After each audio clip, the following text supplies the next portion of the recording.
I made another video about the emotional labor that women put into things and the way that men don't really see that emotional labor. And one of the things that I want to talk about as well while I'm on this topic is what I've also seen as a couples therapist. Please don't misunderstand. This is not a professional page. This is just me talking as a person who happens to be a couples therapist. Yeah, so real quick, this is a couples therapist. These are the types of people mediating these marriages and these relationships. I got a question for you. Do you think she subscribes to any feminist dogma? Chances are very high.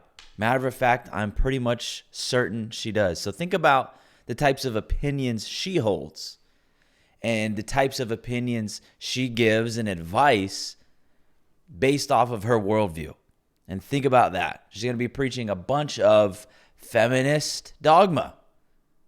So let's keep going.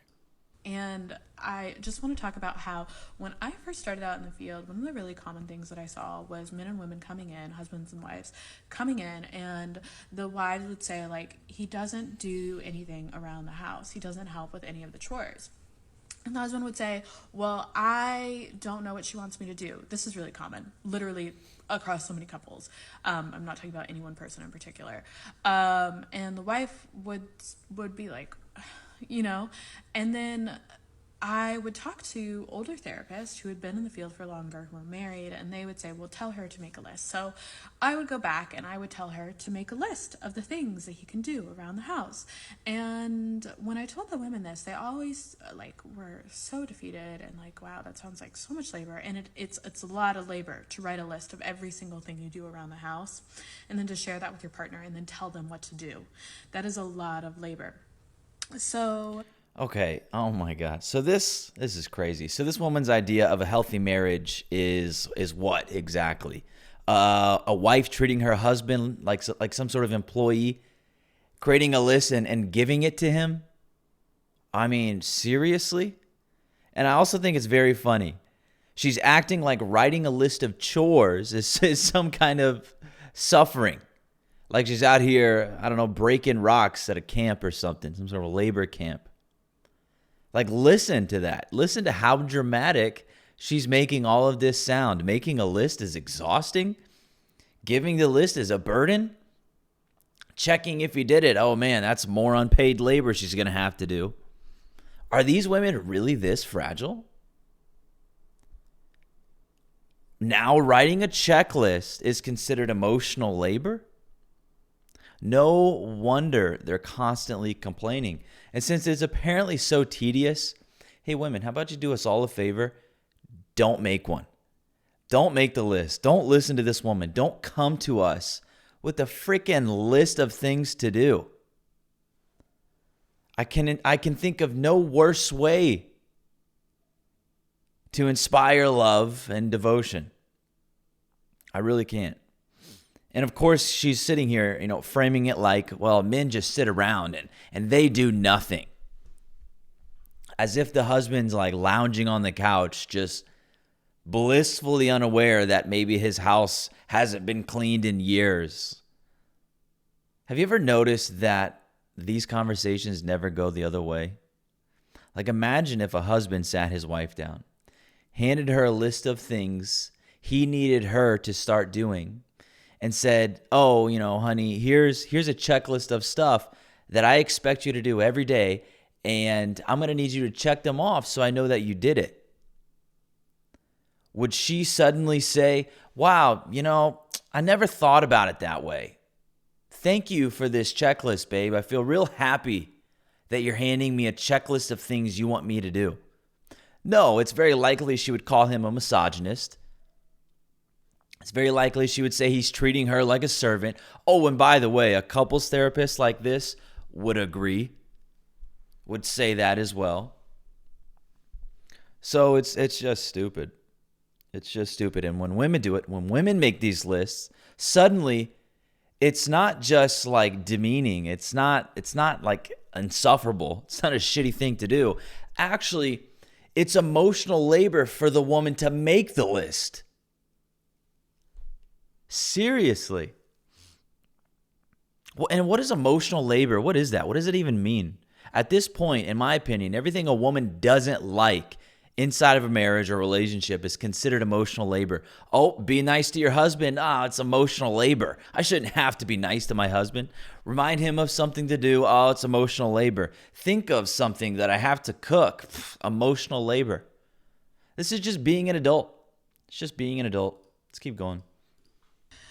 I would tell them to do this because that's what I was told to tell them to do, and that's what the older therapists were telling me was like the next right step. And these people would come back the next week and they would say, I did it. I did the list. And I'd be like, yes, you did the list. But inevitably, what would always happen is that even though the wife did the list, they gave the list out. They spent an hour. They would spend hours on these lists. The husband wouldn't do it. They wouldn't do anything on the list. And when I would ask, why didn't you do it? They always said something along the lines of, well, I'm tired, I've been working, I'm busy, I'm, XYZ. There was always a reason why. And most people, as I'm sure that everybody's aware, are not in a single income household. Like, these are not stay-at-home wives with a busy husband and wife that's their responsibility. These are women who are also going to work, and so working full-time jobs alongside their husbands. And I just always was so surprising to me the way that men will look at themselves and say, I am busy. I am tired. Yeah, this is a couples therapist, by the way. Just keep that in mind. I need you to understand that. The things I've been saying about the therapist and how it's just anti-husband, it's going to ruin your marriage, it's not going to make anything better, it's always going to appeal to the woman, because these are the people mitigating it. They're mediating it, rather. But men don't look outwards and say, that they're not taught to, not all men, of course. They're not taught to look outwards and say, is she busy? Is she tired? And that is such a fundamental difference between men and women, and not understanding the differences, huh? That differences. Women carry, because they're not even looking outward to see what's happening. So anyways, what I started doing was I started telling these men to make a list of everything that they see their wife doing. And then decide what of those things they want to take on from there. Because I saw it as my role to flip the scale and to balance it. And in order to do that, you have to teach men how to look outward at the world and look at what is needed from them. And I don't think it's healthy on either side for everybody to be looking outward at the world and seeing what is needed from them. That's not healthy, right? But it's also really unhealthy to only be looking inward.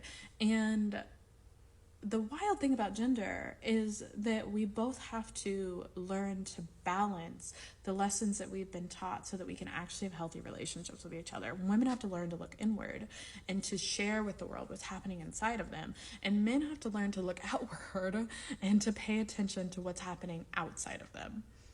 So. Oh, man. So let's... It's crazy stuff. Let's take a step back here. And let's actually look at what's happening.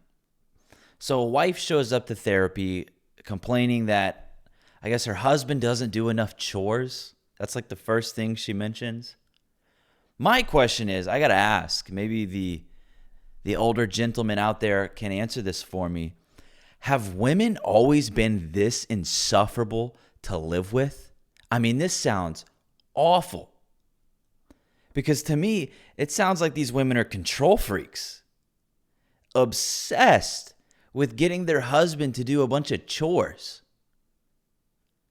You know, you could present me with a woman I'm madly in love with, but if you get her to start nagging me about chores, I'm pretty sure I'll eventually have great disdain for her. I'll eventually hate her. I can't think of a quicker way to make me hate a woman. Get her to start nagging me about chores.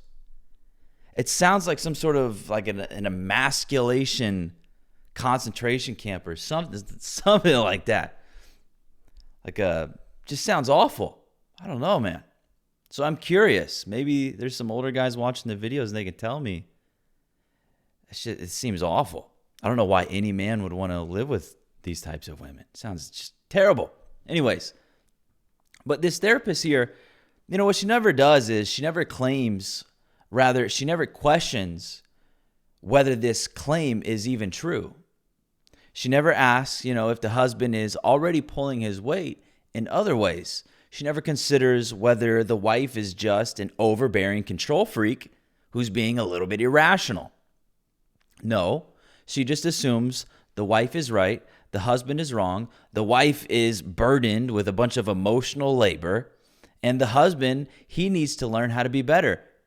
The bias is very clear here, and it's insane.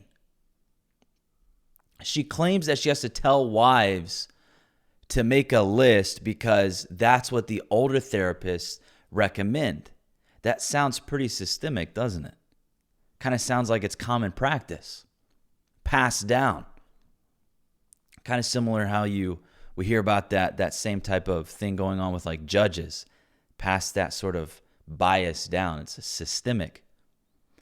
But apparently when these wives actually make the list, the husbands still don't do the chores. Gee, it's almost like a grown woman handing a grown man a chore list isn't going to go over very well. Color me shocked. Shocked. This is just my opinion, but I think a good therapist would ask, okay, why is that? Is it possible that the woman's expectations here are a bit unrealistic? Is it possible that this isn't a partnership issue, but just a fundamental difference in priorities? Maybe the wife is obsessed with chores and the husband is not. So why try to force him into caring as much as she does? These are the questions I would hope one of these couples therapists would ask themselves. But instead, she doubles down and she blames the husband. Instead of considering that, maybe he's actually contributing in other ways, she assumes he's a lazy piece of shit. At no point does she ask, does he already work outside the house? Does he work longer hours outside of the house? Is his job more labor intensive? Enough of this emotional labor bullshit. Is he actually physical at his job? Is he more physically fatigued? These types of things. No, doesn't ask that. Does he contribute in ways that actually aren't being acknowledged by this woman who's obsessed with chores? Are these chores actually necessary? Or is the wife, again, just obsessing over things that don't actually matter? Because let's be real. Some of these women, a lot of them, they love, I can tell, they love to micromanage their home to an obsessive degree. And then when their husbands don't share that obsession, they see it as neglect. Here's a crazy thought. If you're so obsessed with the house and the chores and everything being perfect, just do it yourself.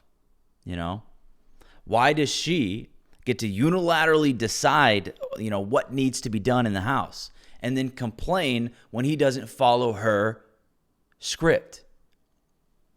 Because the reality is, it's just about control for a lot of these women. They're control freaks. Their way or the highway. It's like almost, they're just a bunch of tyrants. And this whole she says men don't look outward. That's garbage. Men are not ignoring the house because they're lazy.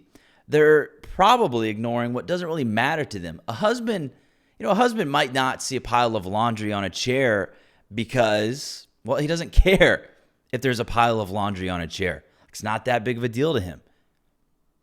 It's not that he's necessarily refusing to help. It's that her standards are not his priorities. And that doesn't make him a bad partner. If she cares so much about the damn tiny household details, why is that his problem?